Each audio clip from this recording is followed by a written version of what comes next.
Olá, meus irmãos, nesse 12º e último encontro relacionado ao tema História dos Batistas. Na verdade, não é o 12º apenas, é o 12º com o 13º juntos. Na verdade, já fizemos isso entre o 7º e o 8º, fizemos juntos, e agora o 12º com o 13º. Ou seja, nós reduzimos de 13 encontros para 11 encontros. De qualquer forma, é um volume expressivo de informações, é um volume expressivo de material que você deve, com calma, rever, estudar, fazer suas anotações. Se porventura surgirem dúvidas, como eu falei da última vez, faça suas anotações, escreva as suas dúvidas, transforme as dúvidas em perguntas e mande para mim. Mas eu repito, não espere chegar a 20 perguntas e mandá-las de uma vez só. Vá devagar, 3 perguntas, mas depois das respostas outras tantas. Porque é importante você não ficar com as dúvidas. As dúvidas, elas são barreiras para o momento do avanço.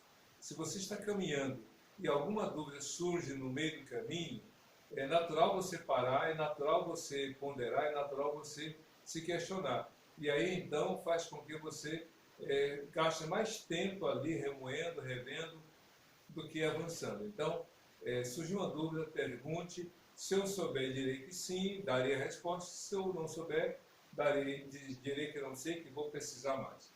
Mas o mais importante é a gente chegar a esse momento hoje de concluir esse encontro onde a gente vai fechar a história dos batistas. E, como vocês já sabem, esse conjunto de conteúdo na verdade, fundamentado aqui nesse material, Impacto, Realidade Batista, e, como vocês sabem muito bem, eu não canso de falar, o que estamos estudando é o que está aqui na Palavra de Deus. Claro que, quando a gente pensa num estudo sistematizado, a gente está pensando numa organização temática. A gente vai ver isso de forma mais detalhada quando entrarmos no estudo sobre as doutrinas batistas. Ou seja, tudo está na Bíblia, mas para facilitar a organização do pensamento e a exposição dos assuntos, então foi sistematizado, colocado em sistema para facilitar o entendimento, para facilitar realmente o aprendizado. Então, é isso que a gente vai ver mais para frente. Mas, para o nosso estudo de hoje, a gente vai, então, entrar nas últimas questões relacionadas à história dos batistas. E a primeira parte, então, dos estudos é essa aqui. Vivem os batistas conforme as suas convicções? Ou seja, uma coisa, o que é convicção? É o que eu creio, é o que eu acredito. Não é só o que eu tenho de conhecimento, porque eu posso saber de alguma coisa e nela não acreditar. Mas quando a gente fala de convicção, é um conhecimento que gerou convicção, que gerou credulidade. Então, tem muita gente que não acredita como foi a Lua. Tem outros que não foi e eu acredito. Então, não é só você saber. Convicção tem a ver com você acreditar. E quando, então, vem essa questão, os batistas realmente praticam, vivem as suas convicções, ou seja, a palavra de Deus nos ensina que a fé vem pelo ouvir e ouvir a palavra de Cristo. É o que a Bíblia fala em Romanos 10:17. Agora, uma coisa é eu saber, é eu tomar conhecimento, outra coisa é eu crer. Agora, entre o crer e o viver, não deve haver diferença. Pode haver diferença entre o saber e o crer. Agora, entre o crer e o viver, não pode haver diferença. Se você crê, então você pratica. Se você crê, então você vive. Então, quando a pergunta vem de forma muito clara, vivem os batistas as suas convicções? Então, vamos ver algumas respostas muito importantes. Aqui é o seguinte: em situações excepcionais, alguns cristãos tiveram atos heróicos para defender a fé. Isso aqui é só uma síntese da revista. Normalmente, os batistas, ao longo da sua história, têm praticado as suas convicções, têm vivido a sua fé. Isso, a história registra. Eu me lembro quando a gente estudou a lição 10, a gente trabalhou muito a história dos batistas. E nessa lição 10, a gente pôde estudar um pouco sobre como o movimento batista surgiu. Eu falei na época, isso é comprovado, que nós batistas não temos um fundador, um líder que deu a origem ao movimento.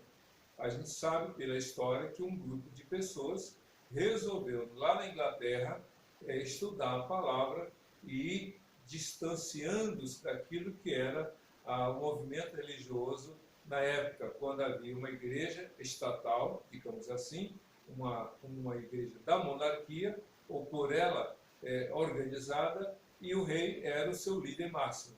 Então, um grupo se distanciou disso através da leitura da palavra de Deus, através do estudo da Bíblia, e aí surgiu o movimento batista.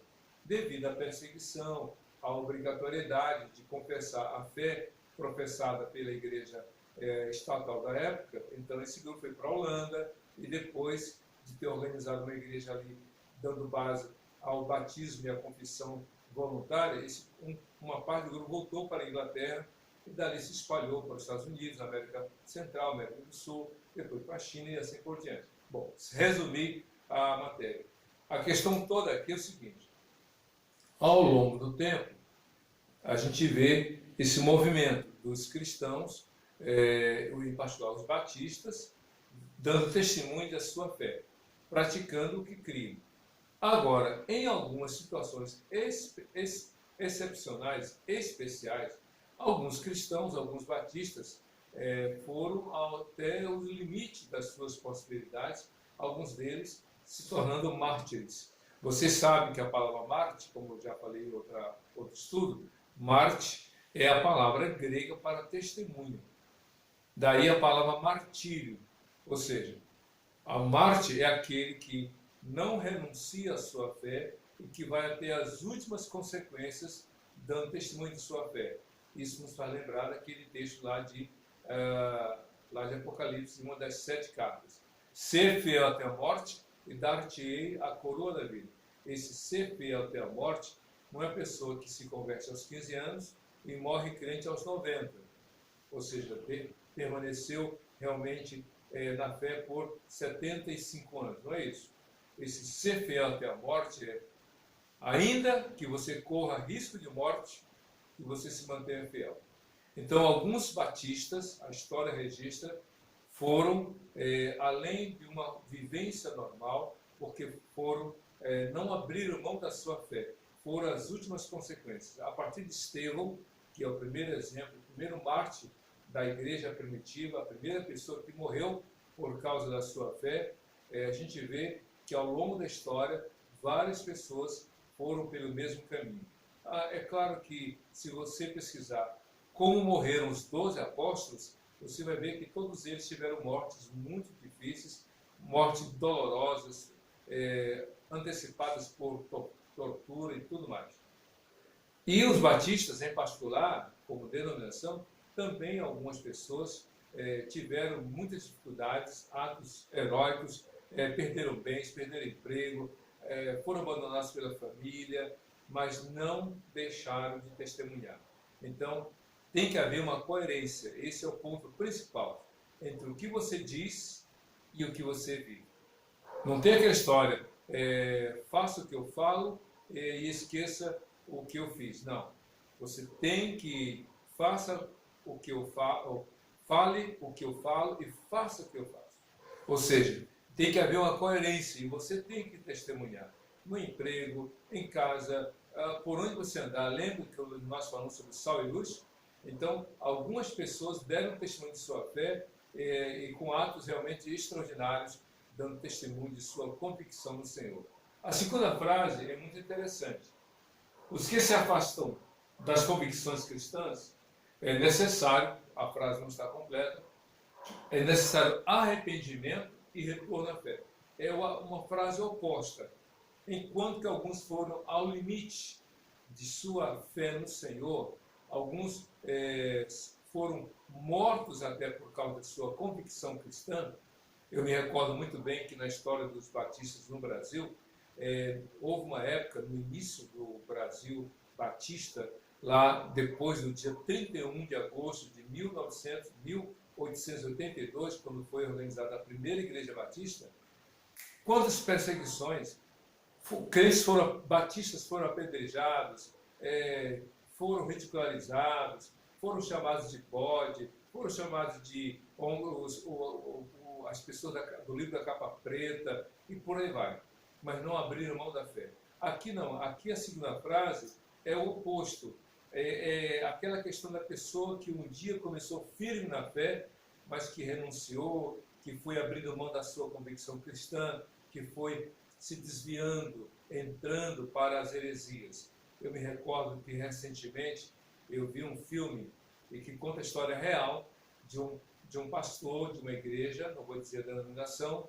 Esse pastor era muito famoso nos Estados Unidos, a igreja dele tinha não sei quantos mil membros, e de repente ele vê um vídeo onde mostra as pessoas sofrendo no país africano, não sei qual era o país ou quais eram os países, e ele sofre com aquela miséria, crianças doentes, famintas, pele e osso, homens e mulheres sofrendo, mendigando, comendo restos de comida quando tem, e aquilo então o incomoda, o leva a refletir, a questionar, e no domingo seguinte, após aquela visualização do filme, ele começa a pregar algo totalmente esquisito. Ele começa a pregar dizendo que aqueles que ali estão não precisam ouvir o Evangelho, não precisam arrepender de seus pecados e nem confessar a fé em Jesus, porque já estão salvos. Aquilo foi um escândalo para aquela igreja. A mídia americana noticiou o desvio daquele líder religioso, e ele, embora chamado pela liderança da igreja, embora chamado pela liderança das igrejas da região, e ele insistiu, não abriu mão. Resultado, metade da igreja saiu, depois o grupo que ficou, vendo que ele não mudava, ao contrário, piorava as suas declarações de fé, digamos assim. Resultado, a igreja fechou e ele começou a se misturar com outros grupos religiosos, começou a falar de inclusão social, abraçar grupos distintos de práticas religiosas, de práticas sociais diferentes, contrárias até à Bíblia. E hoje, segundo o filme, ele é um palestrante falando sobre a inclusão, com a mesma tese de que o inferno não existe, tipo assim, de que ninguém precisa se arrepender. Resultado, é uma pessoa que se desviou do caminho e, embora tratada, embora trabalhada, não se arrependeu e não houve retorno à fé. Nós batistas, por exemplo, ultimamente, nós temos uma proposta de todo líder religioso de qualquer igreja batista faz duas declarações, assina dois documentos. O primeiro é de declaração de fé. Fé bíblica, fé na palavra de Deus, conhecendo a palavra de Deus e os princípios e doutrinas batistas. É a primeira coisa que ele assina. O segundo documento é: se algum dia eu me desviar, se algum dia eu deixar de crer na Bíblia como hoje eu creio, se eu ir por um caminho oposto à palavra, eu não vou convencer o grupo a me seguir, eu vou abrir mão do meu ministério pastoral, vou deixar a igreja e vou seguir minha vida assim. É claro que isso demonstra exatamente essa dificuldade do retorno. Então, nós batistas, nós vivemos conforme as convicções. Não é uma imposição, mas é uma questão de escolha, de decisão que deve ser considerada. Outra coisa importante, ainda sobre essa questão de viver conforme as suas convicções, outra coisa importante é o seguinte: o cristianismo destaca que o cristão deve ser e não exaltá-lo por sua fé. Vou melhorar aqui o texto. Essa frase quer dizer o seguinte, que o cristianismo tem como destaque, tem como ênfase, que o cristão tem que valorizar quem ele é em Cristo. e não exaltar a sua fé. A Bíblia sempre dá muito mais importância ao ser e ao pertencer, em detrimento, né, do ter e do fazer. Para Deus, o que mais importa é o ser e o pertencer. Ficam em segundo plano o ter e o fazer. O apóstolo Paulo, por exemplo, na segunda carta que ele escreveu aos Coríntios, capítulo 5, versículo 7 ou 17, ele fala o seguinte: pelo que aquele que está em Cristo, nova criatura é. As coisas velhas já passaram, eis que tudo se fez novo. Então, aquele que está em Cristo, ou seja, aquele que pertence a Cristo. Então, para Deus, mais importante é o ser e o pertencer. Ser de Deus e pertencer ao reino dele. E o ter e o fazer são consequências. O apóstolo Paulo, na carta aos Gálatas, no capítulo 6, a partir do versículo 14, no verso 14 ele fala uma coisa muito interessante. Pelo que, longe de gloriar-me, a não ser na cruz de Cristo, por meio da qual eu estou crucificado para o mundo e o mundo crucificado para mim. Ou seja, por meio de Cristo eu morri para o mundo e o mundo morreu para mim. Porque a cruz ali está falando dessa transformação, dessa mudança de vida. E a partir do verso 15 até o verso final, acho que é o 18, ele fala lá no meio o seguinte: porque não tanto a circuncisão quanto a incircuncisão é coisa alguma, mas sim o ser nova criatura. O que Paulo está falando? Ele está falando para aquela igreja na Galácia que havia um movimento no meio dela onde alguns judeus convertidos batiam no peito dizendo o seguinte: nós somos cristãos, mas nós somos circuncidados, ou seja, todo homem, no 8º ano de vida, a criança, o menino era circuncidado. Era uma operação de fimose, que era um sinal físico de que aquele homem era da descendência de Abraão, era um judeu mesmo. Pois bem, já o gentio diz assim: não, eu não sou circuncidado, mas eu creio em Deus. E então havia uma disputa, uma discussão, e Paulo disse: olha, para aí, calma aí. Para Deus, a circuncisão e a incircuncisão de nada valem. Para Deus, o que conta é ser nova criatura. Não adianta você ser circuncidado e não crer em Jesus. E não adianta você não ser, ou você ser um incircunciso, mas não se converter. Então, é ser nova criatura. Então, mais importante é ser. Agora, a fé deve ser vivida. A pessoa não deve se exaltar achando que é o melhor dos crentes, que é aquele que mais crê, aquele que mais realiza. Negativo. Para Deus isso não conta. O que conta é a vida aprovada diante dele. Até porque, quando Paulo escreveu a sua carta aos Efésios, no capítulo 2, ele disse no verso 8: porque pela graça sois salvos, e isto não vem de vós, é por meio da fé, né? E a fé vem do Senhor. Então ninguém é salvo pelas obras, até porque se fosse pelas obras, alguém diria: eu vou ser salvo e você não. Por quê? Porque eu faço mais obras mais do que você. Não é isso. Então, para nós, o que conta na palavra de Deus é o ser.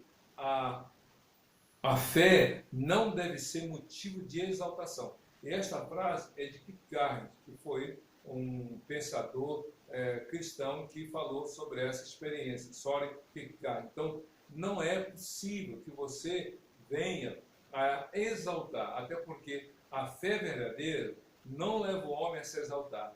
A fé verdadeira leva o homem a se humilhar. Lembra de Lucas 18? Quando Cristo contou a parábola do publicano e do fariseu, o fariseu dizia assim, com as mãos levantadas, imaginamos: graças te dou, Deus, porque não sou como os demais homens que roubam, que matam, não sei o que mais, e nem sou como este publicano. Ao contrário, jejuo 2 vezes por semana, dou o dízimo de todo. Ou seja, ele se exaltava por aquilo que ele praticava. Já o publicano, lá atrás, batia no peito, de cabeça baixa, nem ousava levantar a cabeça e dizer: ó Deus, ser propício a mim, o pecador. Aí Cristo conclui a parábola. Quem voltou para casa exaltado? Aí ele completa dizendo o seguinte: O fariseu voltou para casa humilhado, porque se exaltou. Mas o publicano voltou para casa exaltado, porque se humilhou. Aí ele diz, então, finalmente, quem se humilha será exaltado, mas quem se exalta será humilhado.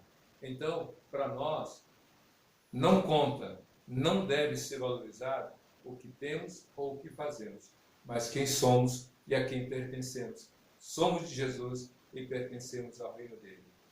Muito bem. E agora, vamos ver essa outra parte aqui muito interessante. Cristo, a única esperança. É a parte final do nosso estudo, dessa série de estudos sobre a história dos batistas. Talvez você esteja até pensando, poxa, pastor Cláudio, essas 13 lições têm mais informações bíblicas do que história.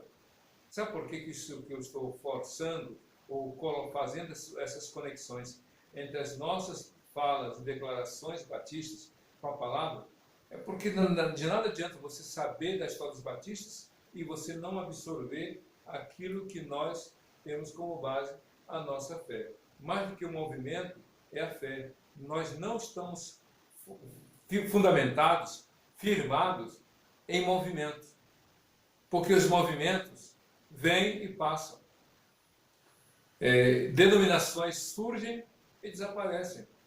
Para nós o que consta, o que conta é o que consta.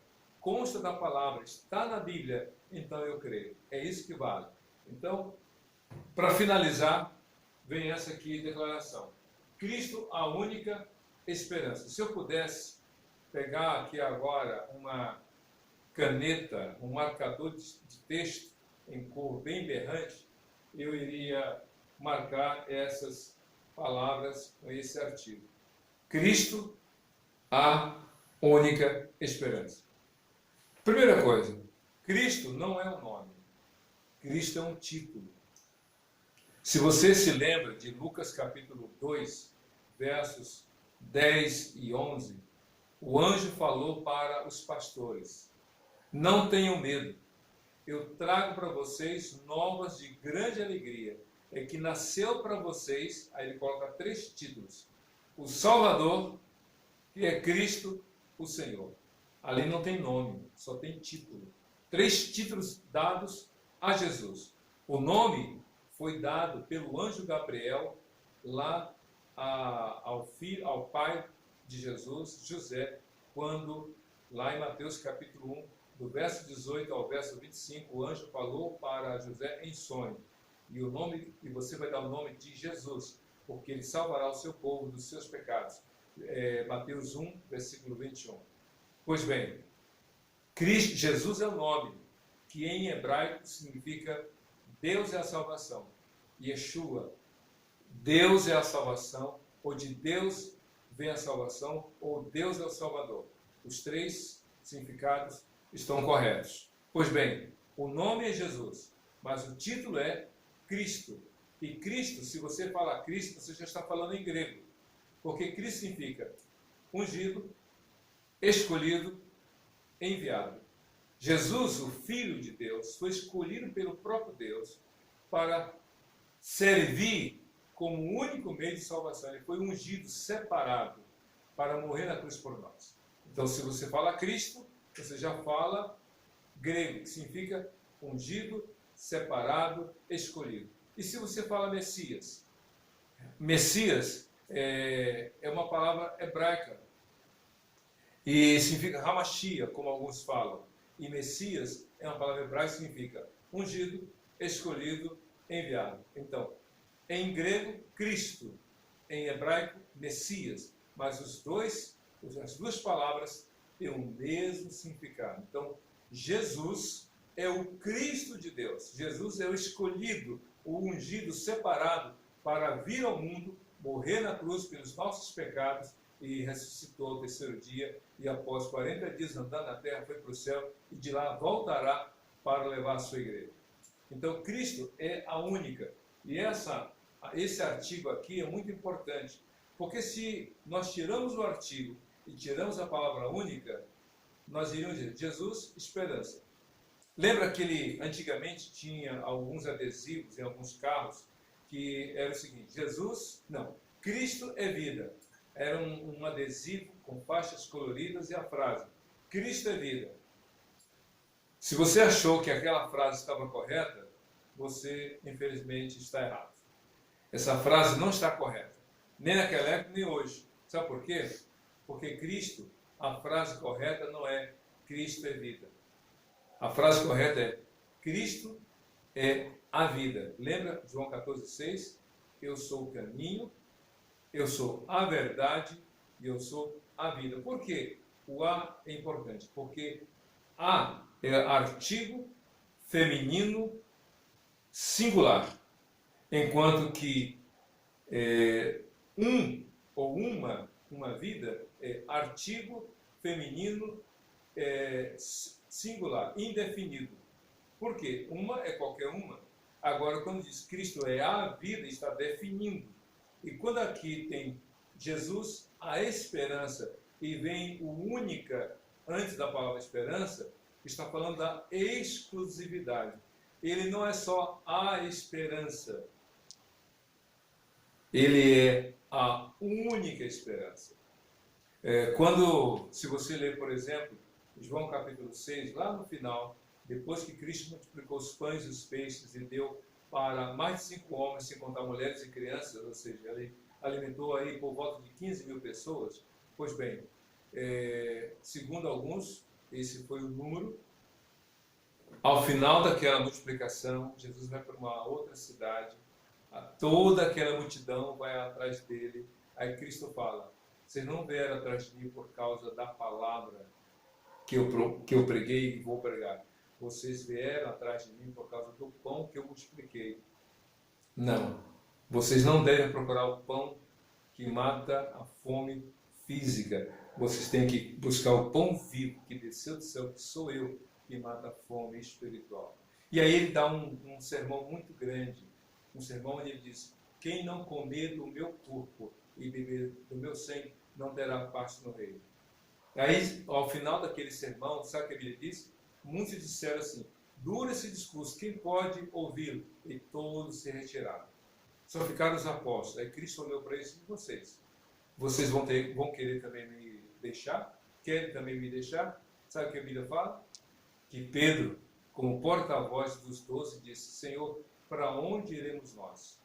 Nós sabemos e cremos que tu és o Cristo de Deus e tu tens as palavras de vida eterna. Ou seja, não há outra pessoa. Então, Cristo é a esperança. A única esperança. Agora, a frase seguinte é: nós cremos que Jesus Cristo é o Filho de Deus. Isso aqui é muito importante.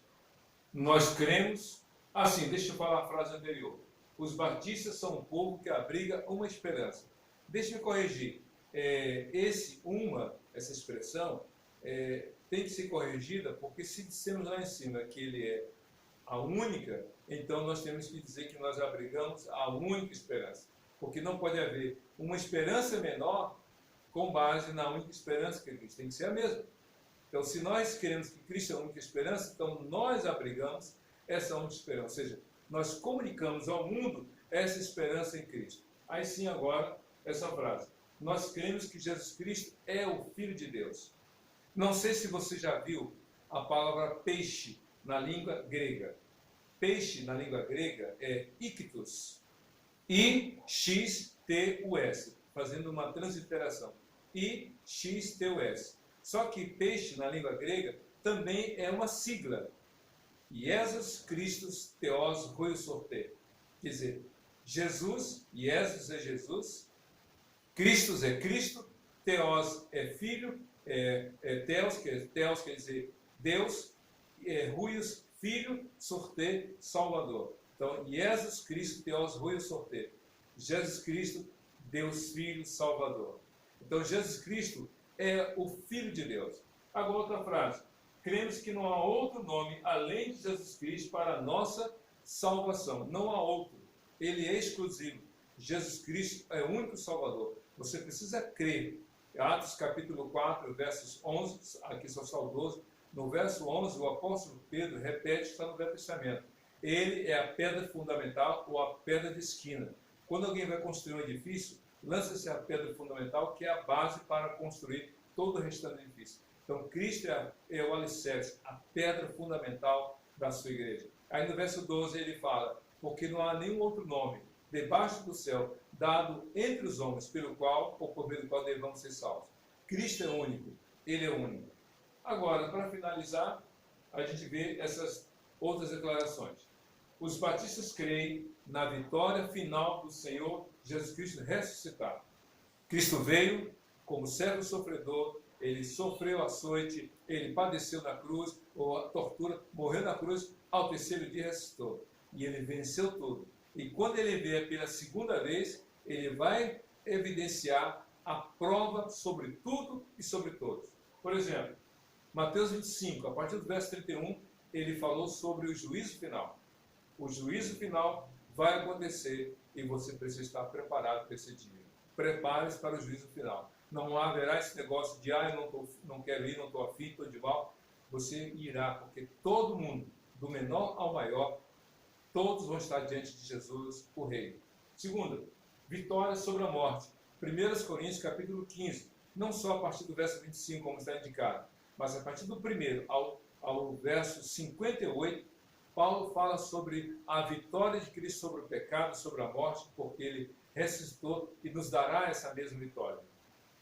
Novo céu e nova terra. 2 Pedro, capítulo 3, verso 13, diz assim, porque serão criados novos céus e nova terra, porque toda essa terra será destruída pelo fogo. Esteja preparado. E por fim, sobre todas as coisas, ou seja, Cristo é o Senhor sobre tudo e sobre todos. Apocalipse capítulo 11, versículo 15, realmente fala sobre isso. E eu quero terminar então, já que falou sobre Apocalipse, o saudoso pastor Billy Graham disse em uma de suas falas, de suas pregações, ele falou assim, eu li a Bíblia, eu li o final da Bíblia, vai acabar tudo bem. Sim, para quem crê, se você crê, se eu creio, se nós cremos, vai acabar tudo bem para nós, porque ele virá para levar a sua igreja para a glória. Você está preparado? Esteja pronto, porque estamos aqui aprendendo o que diz respeito à eternidade. Vamos orar? Feche seus olhos, curva sua cabeça, vamos orar ao Senhor. Deus, muito obrigado por esse dia, por esse tempo, por essas lições de aprendizado para a nossa vida. Fortaleça a nossa fé e glorifique o teu nome em cada coração. É o que nós pedimos e te agradecemos em nome de Jesus. Amém e amém. Que Deus te abençoe. Fique firme na fé e até o próximo estudo vamos estudar novas etapas desse período. Deus te abençoe. Amém.